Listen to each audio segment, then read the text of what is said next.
Okay, guys. So today we'll continue working on the listening section, but we'll be starting the second part of the listening, which is TOEFL lectures. Okay, so we're gonna see. So the idea is the same. In this part of the listening section, you will still have to listen to an audio file and then answer questions about it. But of course, when you will, this time you won't be listening to conversations anymore, but instead you'll be listening to lectures. Remember that a lecture is basically a class, right? A university class. So you have to think of this like you were a student in an ex-university and you were just attending a lecture, attending a class, okay? This is obviously academic content, which means that, you may have topics on the sciences, on like literature or history, geography, I don't know. Let's see.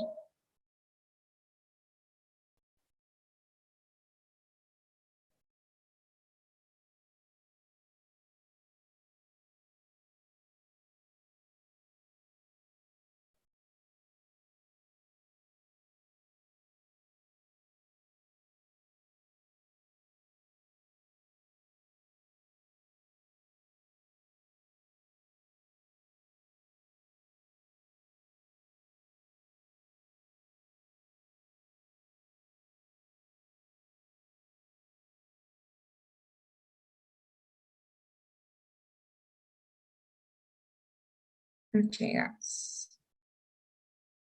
So let me open this.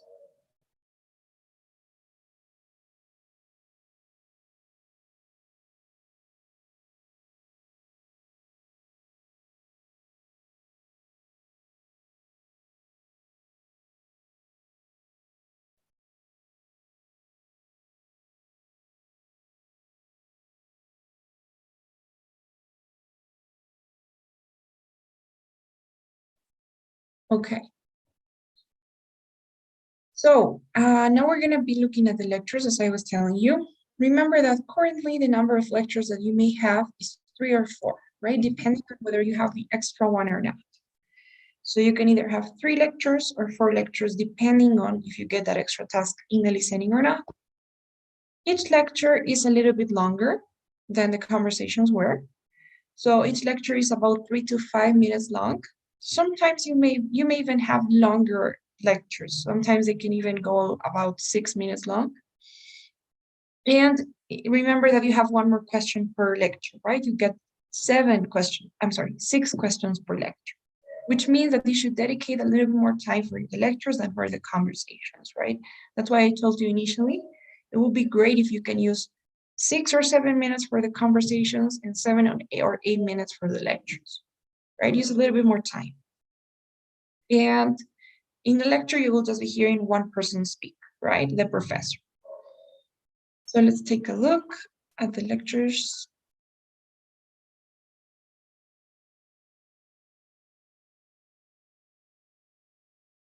Okay. Now, to be honest with you guys, there are many students who struggle with the lectures, okay? And I totally understand why, because they are longer than the conversations, which means that it's easier to lose the concentration when you're listening. By the third minute, sometimes you get bored or sometimes you get tired of listening and taking notes, and then you start losing attention, right? And then you don't have as good notes, you don't understand and comprehend the content as well. It is more difficult in terms of the vocabulary too, given that they are talking about academic topics. You obviously will find a couple of words that you are not familiar with. And sometimes that interferes with your comprehension as well. Sometimes some people get frustrated because they hear words that they don't know, and that kind of blocks you as well from understanding. So vocabulary is a little bit more complicated. The duration is longer, and sometimes even the speed at which the professors talk can be a little bit faster than conversations. The tone is obviously more academic, more serious. So there are many reasons why this could be hard, but you guys, I think this is the same as what I was saying for the conversations, right? You need to always try to identify what your main struggles are and what your strengths are, and focus on working and improving on your areas of weakness, right? So if you're having problems concentrating, then practice with maybe shorter lectures, right? Listen to 2 minute lectures. Then you can extend the time to 3 minutes, 4 minutes, 5 minutes until you're able to listen to a whole 10-minute lecture without losing the concentration. If your problem is speed, then go little by little, um, increasing the speed of the lectures that you listen to, right? If your problem is note taking, then practice note taking at different speeds, practice handwriting. If your problem is vocabulary, then you gotta wider or expand your vocabulary in that sense. So you need to understand what your problem is and attack that, right? But now let's go back to the lectures. The best thing that we can do here, the best thing that I can do for you is to explain to you a little bit about how the structure of the lectures go, to tell you what you can expect when listening to these lectures. I'm also going to tell you how to take notes specifically for the lectures and how to, some tips for answering the questions in the lectures. Okay? So let's forget about this a little bit. Let's just start looking at an example. Okay, so I'm going to teach you guys with the example. Okay. So first, I want you guys to just listen, don't take any notes. Listen to the first 40 seconds or 50 seconds of this lecture. Okay, this is a university lecture by a professor in the College of Fine Arts. Just listen, okay? Pay attention to what is being said. Don't take any notes, don't worry about that. We'll see, okay? But just take a look at this.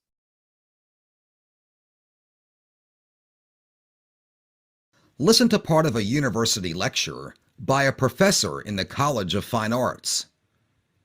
Good morning, everyone. Today I want to start with a look at perspective, visual perspective. First, we'll look very briefly at the kinds of perspective, and then we'll look very quickly at its history in art. Just in case you don't know what we're discussing, perspective in art is the way that artists represent three-dimensional objects on the 2 dimensions of their canvas.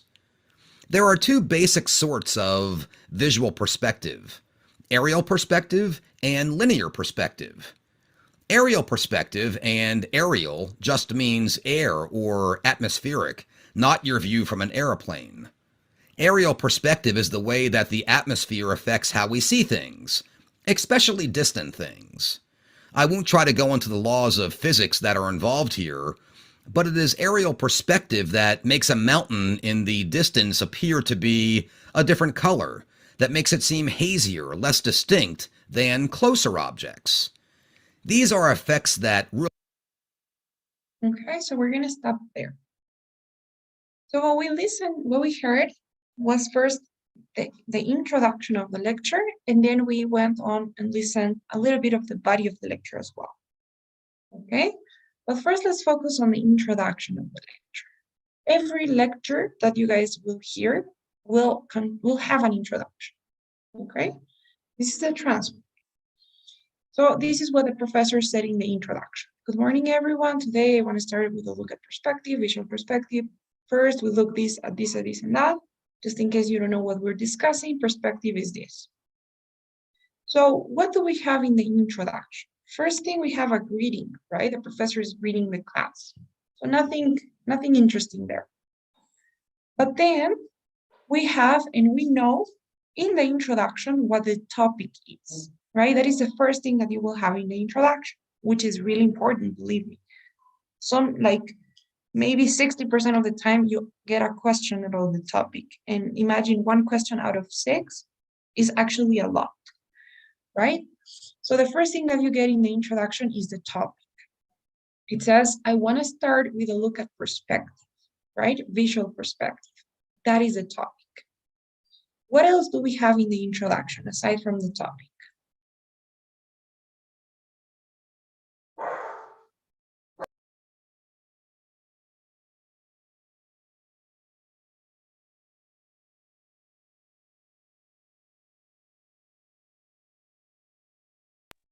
What else do we have?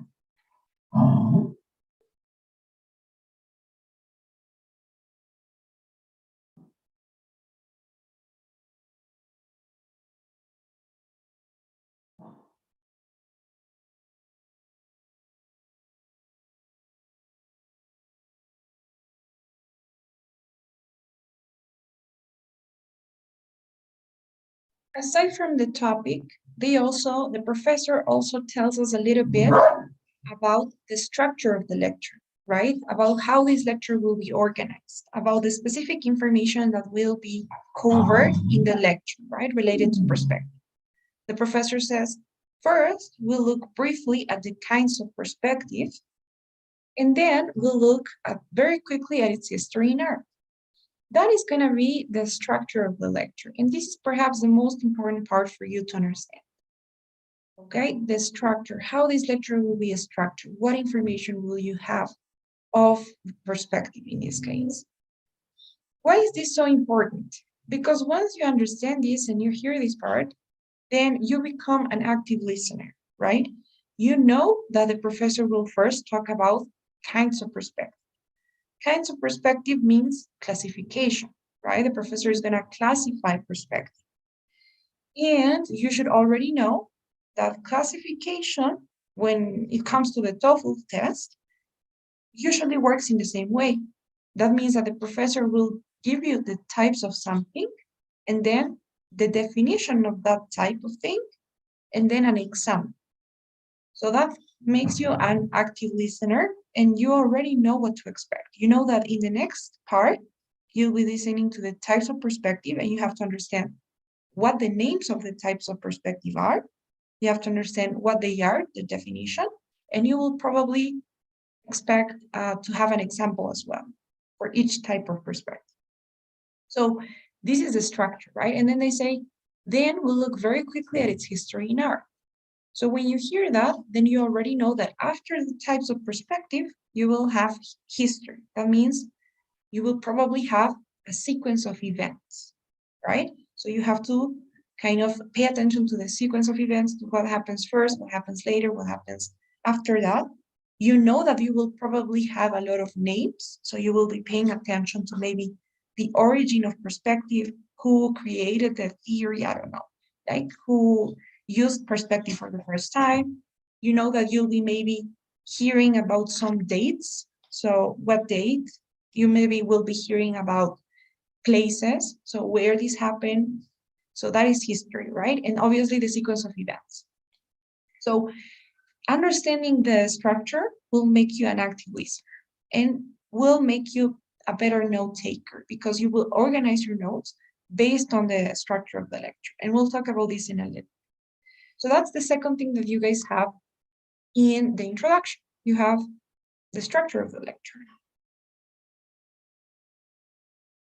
And finally, they say, or the professor says, just in case you don't know, perspective in art is the way that artists represent three-dimensional objects onto the two dimensions of their canvas. What is that?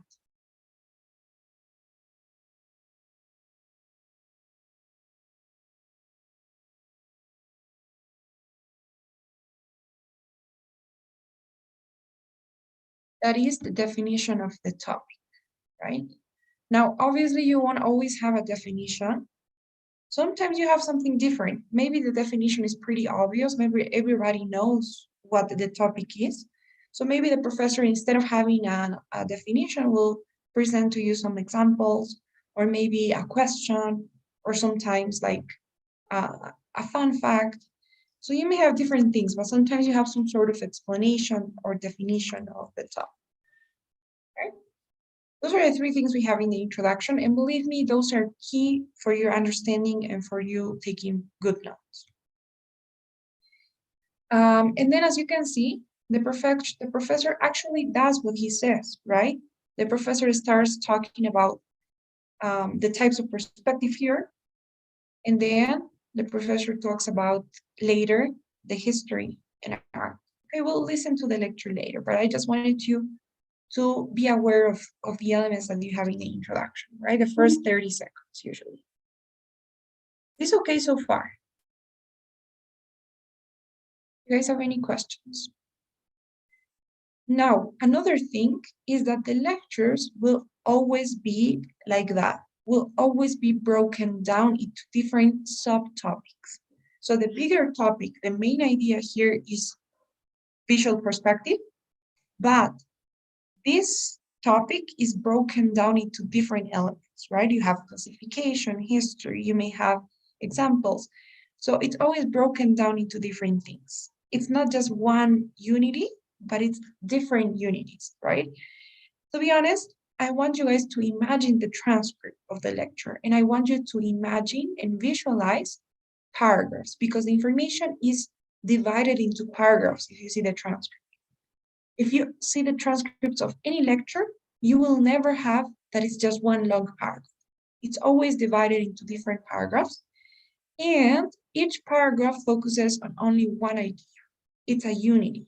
So for example, the first paragraph here talks about aerial perspective, right? You have everything about aerial perspective. The definition, the examples, the effects, whatever, aerial perspective. The second paragraph focuses on linear perspective. So same thing here, you have the definition, maybe some examples. Then this next paragraph focuses on vanishing points, only vanishing points. Then they focus on the history. So they start with Western art here, then they go to the Renaissance art, and finally they go to this other part, which I think is it's how it is spread through Europe, something like that. But each paragraph only talks about one thing, right? The ideas are not mixed. So that is the first thing that you guys should know. That is the structure. That's how the lectures will be structured. And you will have to take notes based on that structure. Okay? Do you guys have any questions so far? Good. Now, when it comes to structures, there are different types of structures that you can have. You won't always have the same. So my recommendation is try to always ask yourself, what type of structure is this lecture that I'm doing? Because this will help you know what to expect for your actual test, right? These are the most common ones. I don't think you will have anything other than this. So I think this is like everything you can have. The first type is comparison and contrast. So obviously, as the name says, in this type of lecture, the professor will be comparing and contrasting something. For example, maybe you have a lecture about World War II versus World War I, right? And they are comparing and contrasting the two of them. So what would you have there? The similarities and the differences. You know that you will have to be enlisting similarities and differences, right? Sometimes you have the definition of something. Maybe you can have different types of definitions of something, right? Maybe you have the word money, and then you have different definitions of what money is. Sometimes you have processes. So perhaps the professor will be talking about how to make, I don't know, how to make pavement, for example, or how to do something, right? And you have steps of a process. The first thing, the second thing, the third thing, the fourth thing, one by one in a sequence, right? Process is also related to history. So every time that you have historical notes, you have something like a process, right? Because it's something that goes in time, right? So maybe if you have a biography, that counts as a process because you have something that happened first, that happened later, happened at a later time. Maybe the embryonic development, right? So again, those are steps of a process. Sometimes you have classification, which is actually what we had. So the types of something, the types of perspective, the types of pollution, the types of money, anything at all. Sometimes you have theories and support. So maybe you'll hear about Charles Darwin's theory of evolution and different pieces of evidence, right, that will be enlisted in the lecture. Pros and cons, advantages and disadvantages. So the pros and the cons of solar energy, maybe. And cause and effect, right? Maybe the effects of pollution, the causes of pollution.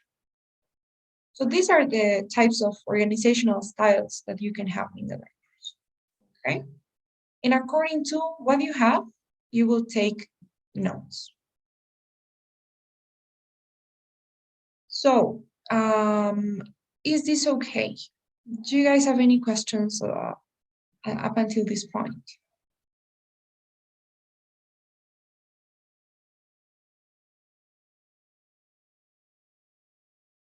Okay, now why am I saying this? Like, why am I focusing too much on the top, on the structure of the lectures? The thing is, according to the structure, you will have to take notes. I'm gonna show you an example of the strategy that you have to use to take your notes for the lectures. So let me read. I honestly don't know where I can find it, but it should be somewhere.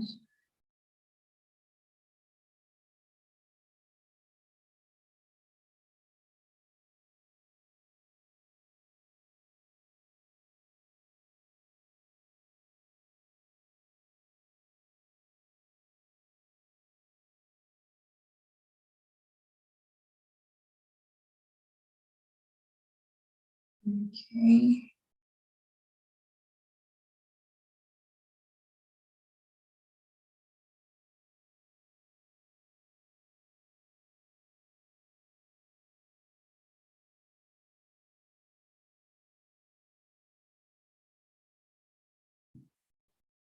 Let me see.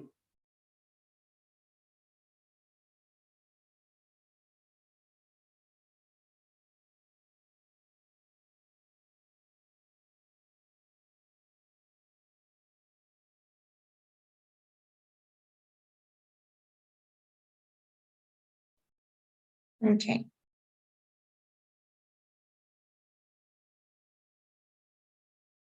So for example, let me open this menu.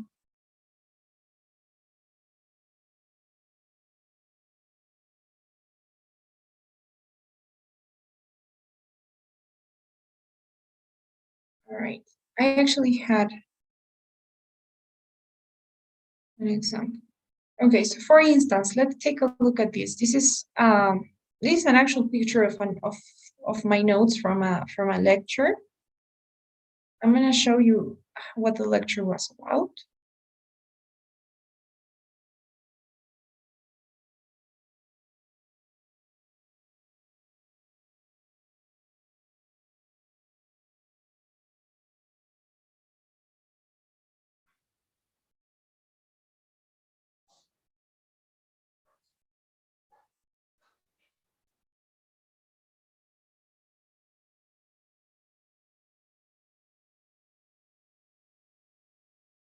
Okay, so this lecture here was about Shintoism, which is some religion from Japan.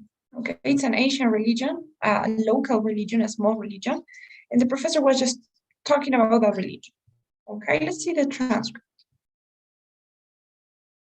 So if we look at the transcript, we have all of these elements in the lecture. Obviously, you have the introduction that says, before your final examination, I want to spend a couple of classes looking at some of the more interesting minor religion. And I like to start with a very simple harmonious religion and manageable, okay? That religion is Shintoism or Shinto. Okay, so that's the introduction. It talks about Shintoism.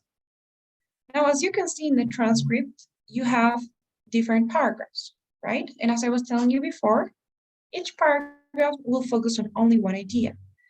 So for instance, this first paragraph talks about the foundation of Shintoism, right? How it emerged, what the origins of this religion are.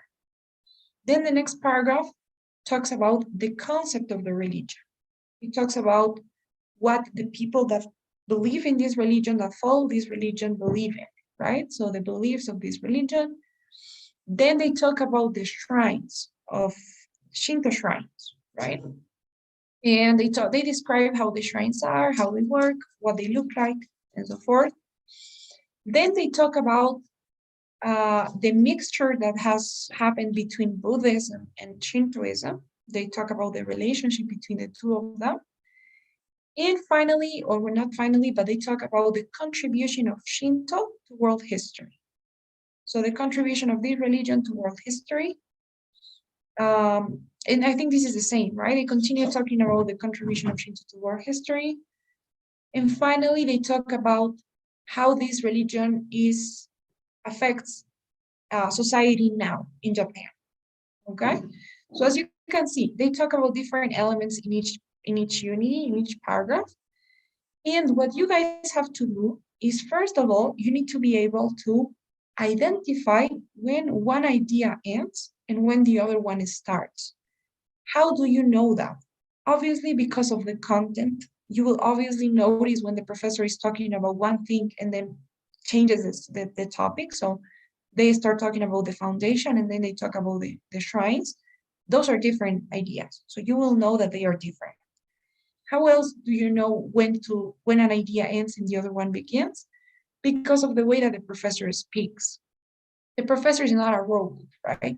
So the professor will obviously make some pauses. So whenever you hear the professor making a pause, then it's probably because an idea is ending and a new one is beginning, which in your mind should translate to one paragraph is ending and the other one is beginning. So for instance, in this case, if we listen to the first part, I want you guys to see. Listen to the lesser contemporary religions of the world: Christianity, Islam, Buddhism, minor religions. And I'd like to start with a very simple, harmless religion that managed to have a disproportionately large influence on world history. And that religion is Shintoism, or Shinto, which is the indigenous religion of Japan. There was no historical founder of Shinto like Buddha. Okay, I don't know if you guys noticed, but the professor made a pause, right? The professor was like, and that religion is Shintoism, or Shinto, which is the indigenous religion of Japan. Then he stops for a second. You can see how the tone of the professor's voice lowers down for a little bit, and then he like raises his voice again.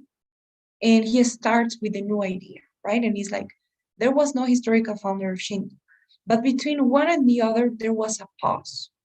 And you guys have to be able to identify those pauses.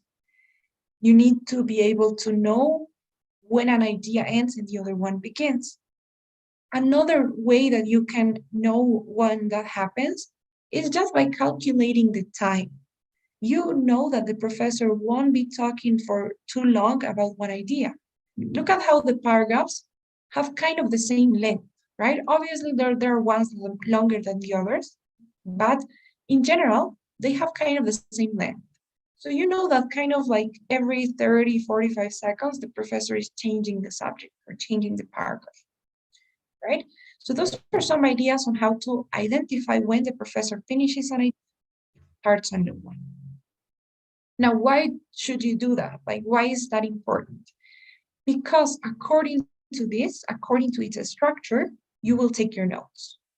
So if we take a look at this example of how I took my notes for this lecture of Shintoism, you know, you can see that first of all, you will divide your paper. No, first of all, you will write down your notes. You will have your paper in a horizontal position, right? It is not vertical, it is horizontal.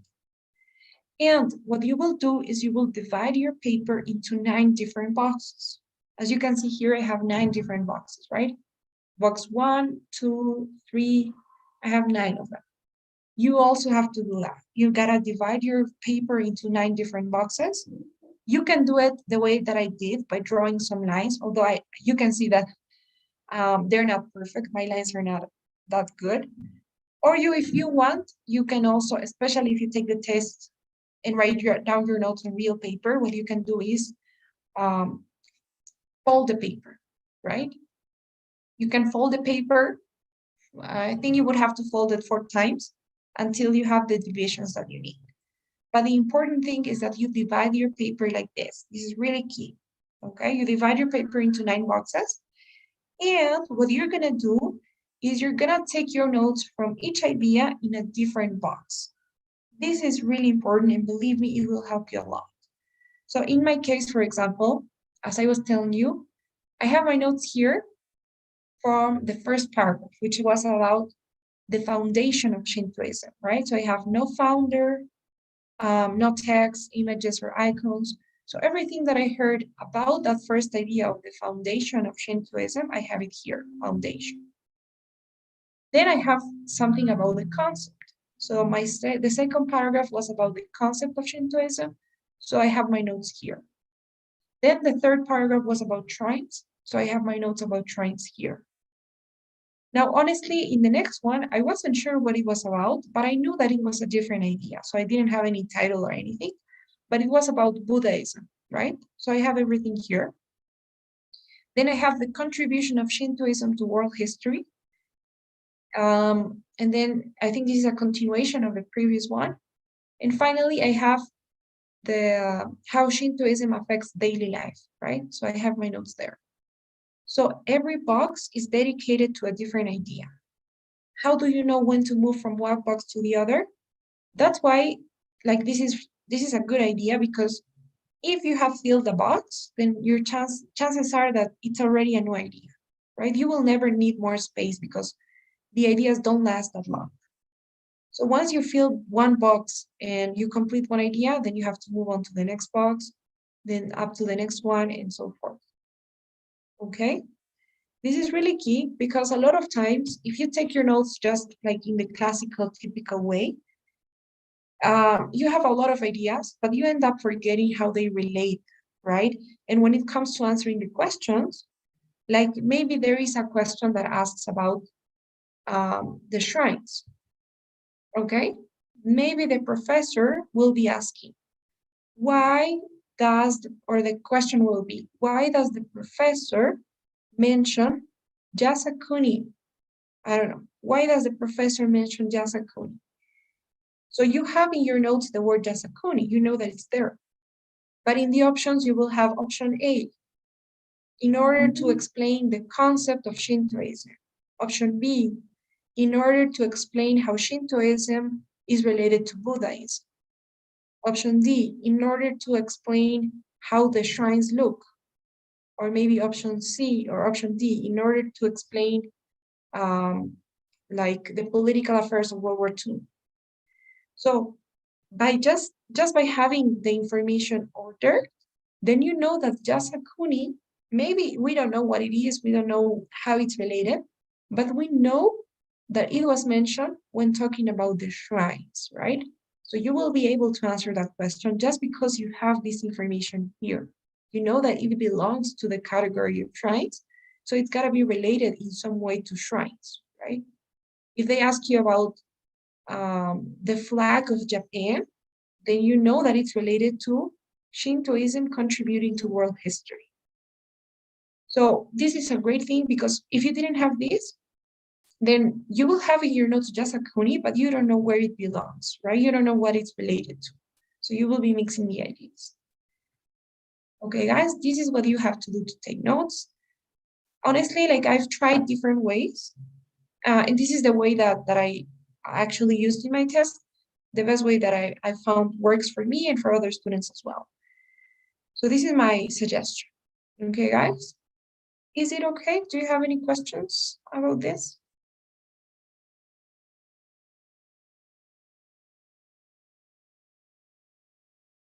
Is it all clear? All right, guys. So what we're gonna do now is we're gonna practice. I want you guys to get a piece of paper. As you can see, you will need an entire piece of paper for this. You have to have it in a horizontal way. Please divide your paper into 9 different boxes. Okay? Because you're gonna be taking notes from this lecture that I will play. It's actually the same about perspective. Okay, so you already have an idea of what to expect. Andrea, each box is for each paragraph or Exactly. Yeah. But you won't be able to see the paragraphs. So you have to listen to how the professor speaks, to the pauses, to see the content, to calculate the time.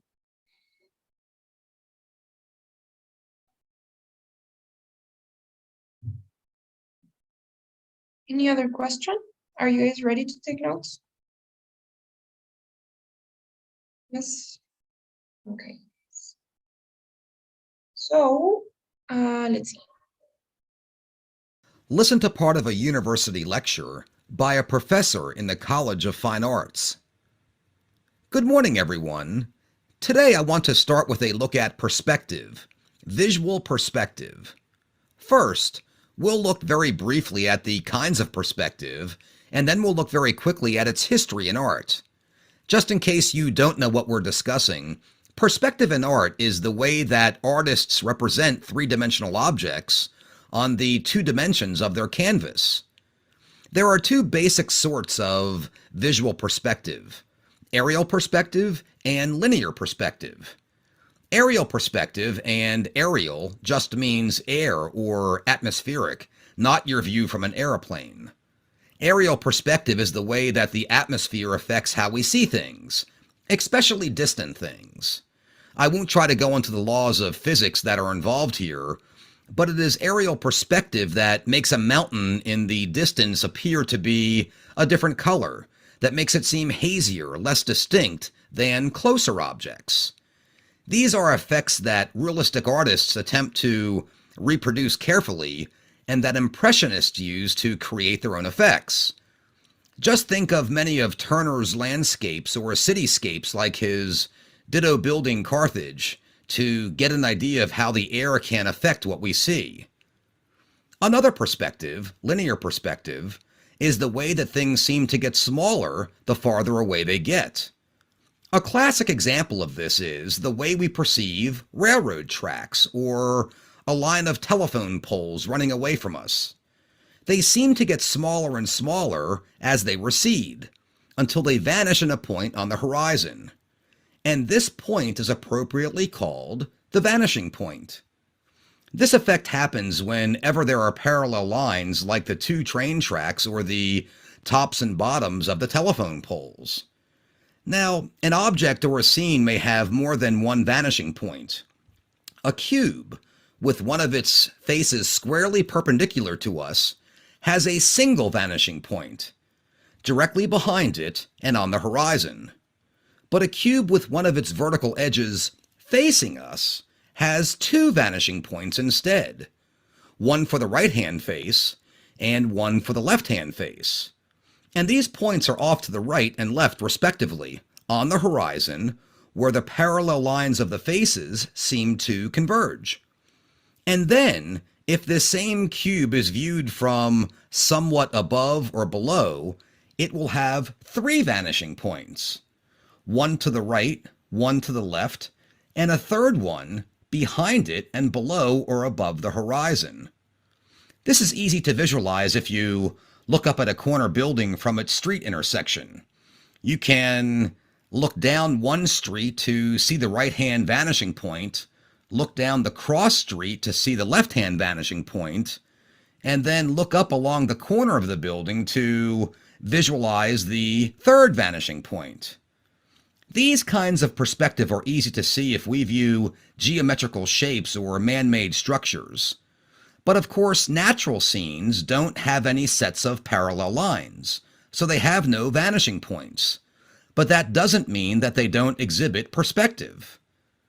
The laws of optics were not understood at all in early Western art. Artists recognized the effect, of course, but they were unable to figure out how to represent it accurately. From the paintings inside the Egyptian pyramids to the illustrations in medieval Christian churches, nearer people were simply drawn larger, or drawn lower in the picture, or drawn so as to cover the people farther away. There was no real understanding of how the physics of perception worked. They never got a grasp on the idea of the vanishing point. And then came the Renaissance, the rebirth of learning and the sciences. This was a hotbed of scientific thought. Da Vinci, Galileo, Newton, and Filippo Brunelleschi. Brunelleschi was a 15th century Florentine architect who conducted several optical experiments and discovered the rules of perspective. With what he had learned, he drew a very accurate picture of San Giovanni Baptistry in Florence, and then he made a small peephole in the middle of it. He carried it into the street and amazed all his acquaintances by having them look through the peephole from the back of his picture. First, at a mirror which reflected the image into the viewer's line of sight. Then, Brunelleschi would quickly withdraw the mirror, leaving the viewer peeping at the real baptistry, whose perspective had been replicated perfectly. Other Italian artists, notably Donatello, began using Brunelleschi's methods for accurate linear perspective, and his ideas soon spread throughout Europe. The development of effective aerial perspective, on the other hand, was developed by the Flemish and Dutch masters of this same period, and can be seen at its best in works like Jan van Eyck's The Version of Chancellor Roland. But that's another story. Okay. So that was the lecture on visual perspective. As you can see, it's pretty long, and it may even feel longer than it actually is, especially if you're not used to listening to such audio, to this type of audio files, right? So it's important that you guys practice listening to different types of lectures with different durations until you get used to it. But let's take a look at the questions. We already know the structure, right? You guys already knew a little bit of how it was going to be organized. So starting with the types, we have two types, right? What are they called? Aerial perspective and linear perspective. Great, perfect. So you should have two boxes for that. One for aerial, another one for linear perspective. Then they talked about vanishing points, right? Which is related to linear perspective, I think. So you should have another box for vanishing points. I think then they talk about, in vanishing points, they talked about different things, right? 1, 2, and 3 vanishing points. So I don't know how that went. And then they talked about the history in art. So they talked about Western art first, then the Renaissance art, and finally, once ideas were spread, right, and everybody knew about perspective. So let's see. All right, the first question, the main idea type, as usual, says, what is the lecture mainly about? What do you guys think? Letter C. Okay. Alejandra, do you agree?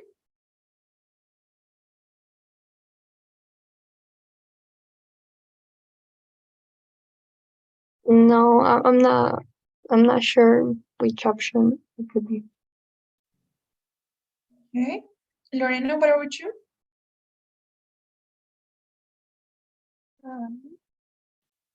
I agree with you. Okay, guys. So listen to this. This is interesting because a lot of times you will have something like this. It's always better to answer the question first in your mind and then try to, it's kind of the same as in the reading, right? You first answer the question in your own words, and then you gotta paraphrase it. Because, unfortunately, you won't have an option that says visual perspective. But we know, right? Do we agree that the lecture was about visual perspective? We do, right? We all know that. Now we have to find an option that is closest to visual perspective. Now, in the introduction, you will have the answer to this question. What was visual perspective? What was the definition of visual perspective?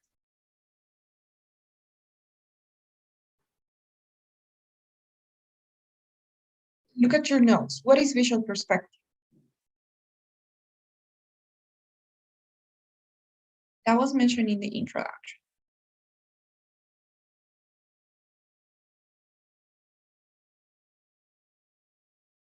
If we look at the transcript, it says, just in case you don't know, visual perspective is the way that artists represent three-dimensional objects onto the two dimensions of their canvas.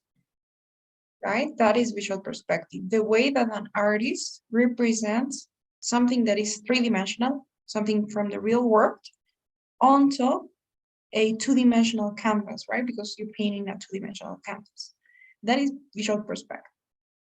Now we have to find the closest option that says what visual perspective is, right?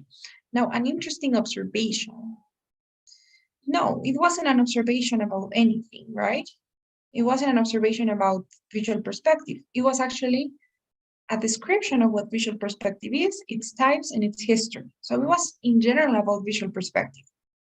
An interesting observation is too broad and it's not related, right? Because there wasn't any observation made.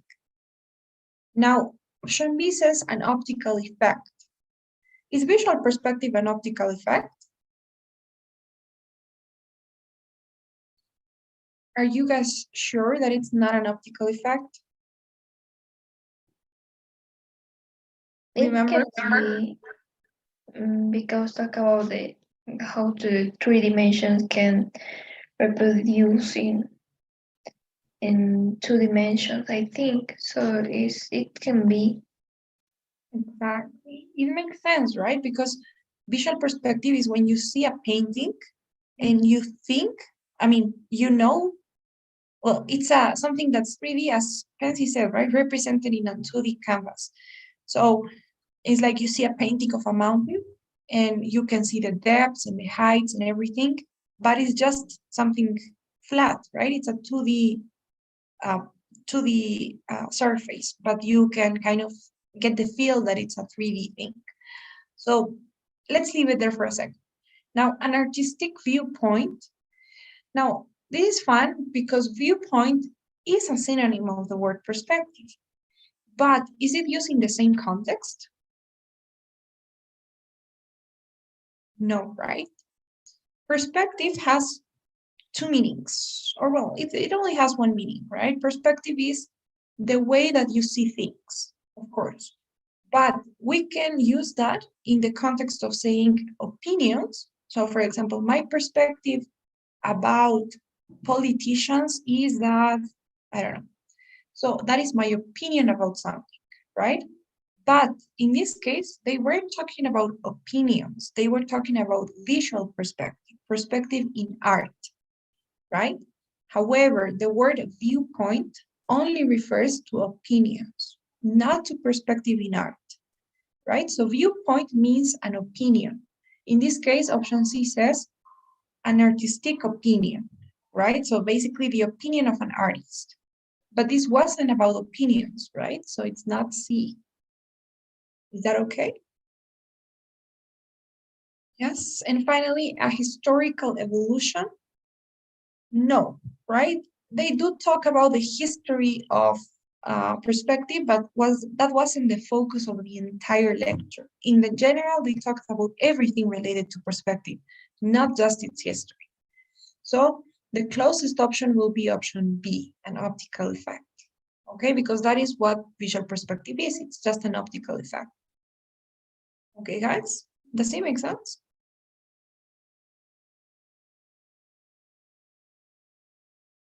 Yes, no questions so far? All right, question number 2 says, which is a characteristic of realistic landscape paintings? This is a detailed question, and I want you guys to look at your notes. If your notes are organized, then you'll be able to answer this question better. What do you think?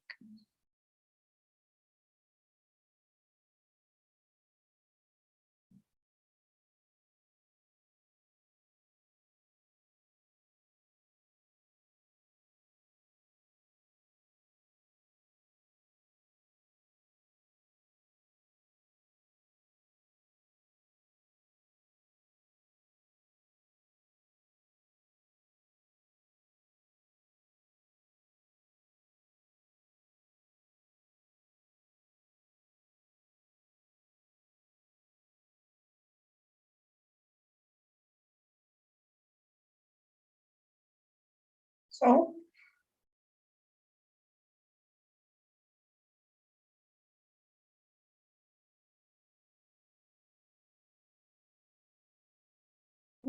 Letter A.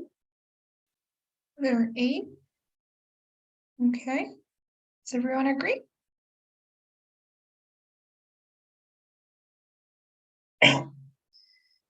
Guys, so this is, to be honest, I think one of the best tips I can give you.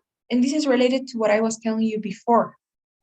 When I was telling you to take your notes in that way, it's because first thing, you have to know that the questions usually, almost 100% of the time, come in order. So the questions are going to go in the same order that the information is delivered to. They will start with the introduction, then they will focus on maybe one of the first topics, then they will go on to the next, and so forth. So If you sorry, if you guys have your notes organized, then you have to ask yourself, where do they mention this? When they were talking about what? Do you have anything related to realistic landscape paintings in your notes? And where is that? This should be in your second box. Okay, realistic landscape paintings. Because it was mentioned when they were talking about aerial perspective, the first type of perspective. So if you guys have good notes, then you have the second box that is about aerial perspective. You have everything related to aerial perspective there, including realistic landscape paintings. So that says everything, right? That can help you answer the question. How? Because if you know that this is related to aerial perspective, then it has nothing to do with vanishing points, right? Vanishing points is an idea that was mentioned later. They talked about area, linear, and then vanishing points. But vanishing points was the third idea. This is asking about the first, aerial perspective. So it's not A. Now, option D can also be eliminated because the Renaissance art is mentioned later in the lecture, right? When they talked about the history of perspective. So this has nothing to do with aerial perspective.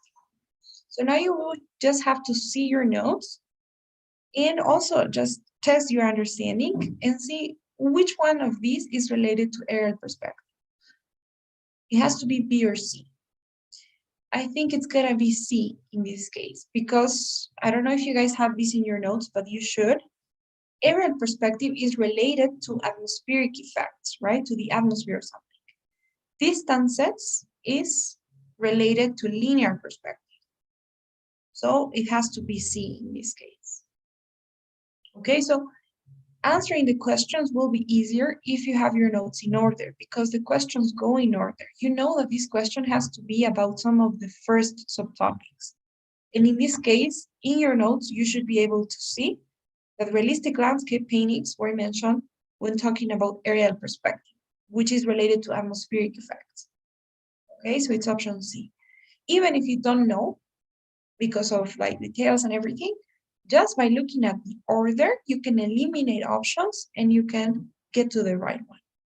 Okay, if you have your notes organized. Is it okay? Do you guys get the idea? Yes? Okay, next one. The professor says, why does the professor mention Turner's painting Ditto Building Cat?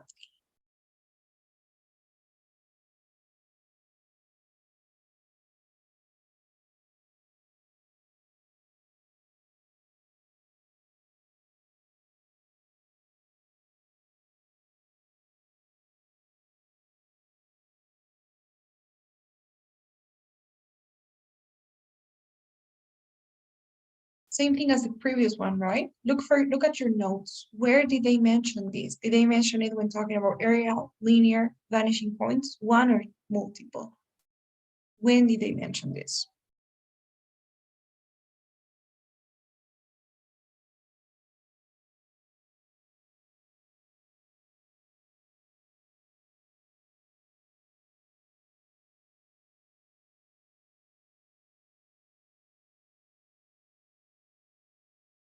What do you guys think? If you don't know, then just guess. What do you think?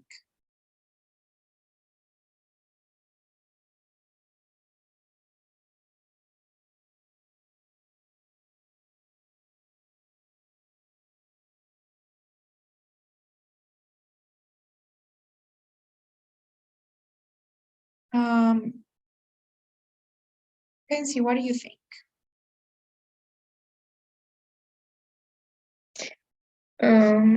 I don't know, but I think that can be letter B. Okay, we're gonna choose B. I do think it makes sense. Honestly, I am between options B and D. To be honest, like I didn't take notes personally, so I don't know. But the tip that I can give you here, remember that the questions go in order, right? So I wouldn't say that this is about aerial perspective. How do I know that it's not about aerial perspective? First thing, because we already had a question about aerial perspective, right? And another tip I can give you, you won't have more than one question per subtopic. Remember that you just have 6 questions, and normally you would have 6, 7 subtopics. So it's usually one question per subtopic plus the main idea question. So chances are you won't have 2 questions about the same subtopic or the same paragraph, let's say. So it's not A. Now, from what I remember, linear perspective was about distances, right? So in heights. So I don't know that buildings are going to be an example for that, but I remember that vanishing points happen when you have man-made structures. And to be honest, like a building sounds really good for an example of vanishing points because they talked about cubes as well. So I don't know, but let's see, we're going to see later. Now, question 4 says, according to the professor, why was the Renaissance conducive to art?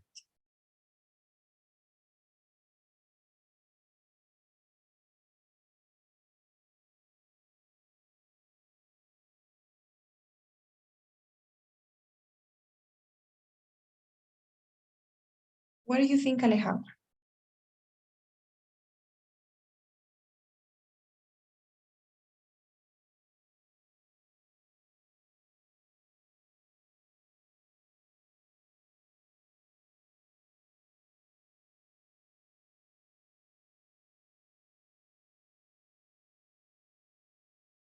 I'm not sure, Andrea. I don't know. So guess, which one would you guess?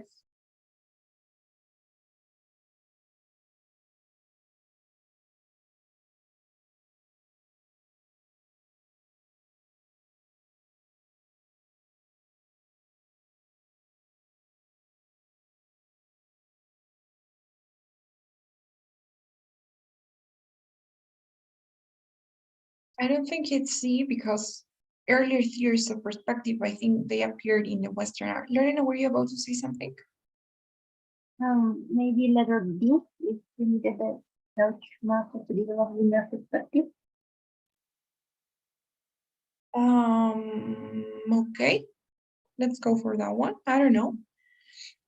I think it's A, right? Because they said that that in the Renaissance, it was a mixture of art and science.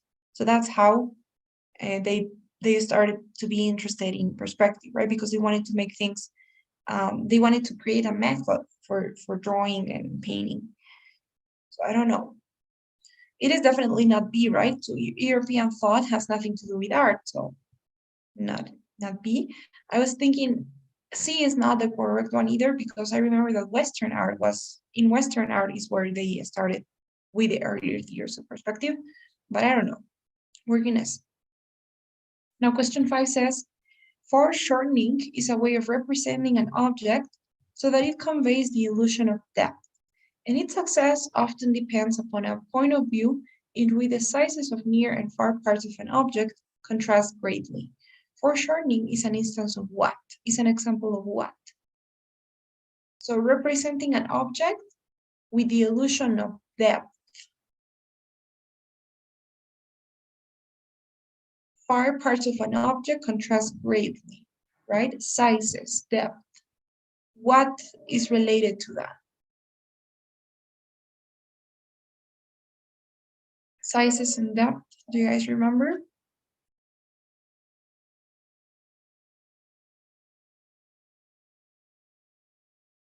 In this case, it's D, linear perspective. You should have an understanding of things overall, right? The big ideas. Aerial perspective is about the atmospheric effects. Linear perspective was about depths and distances and sizes. Vanishing points was about linear perspective, related to linear perspective. It was the point where things vanish, right, in the horizon. And then the history. So you guys are missing the detailed questions. Don't worry, tomorrow we'll be practicing. The first one was right. The second one was also right. Now the third one. So Ditto building pathway was actually an example of aerial perspective. Now, fourth one, A was actually the correct answer. It created an atmosphere of scientific curiosity. maybe there was a detail here that wasn't true, right? Maybe the Dutch masters didn't develop linear perspective. And question 5, linear perspective. Okay, guys, so this was just an example. We did one of them. Don't worry if you didn't get them all right. It's fine.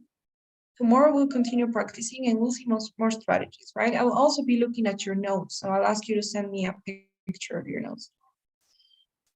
But do you guys have any questions about what we did today before we go?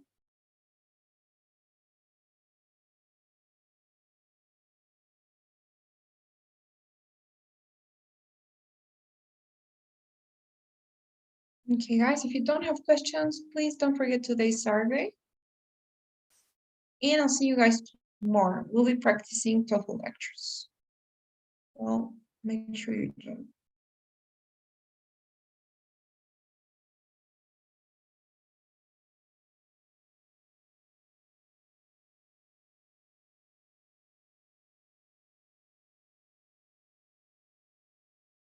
It's just survey. Yes, just one today. Okay, bye Andrea, bye everyone. Bye. Bye, Andrea.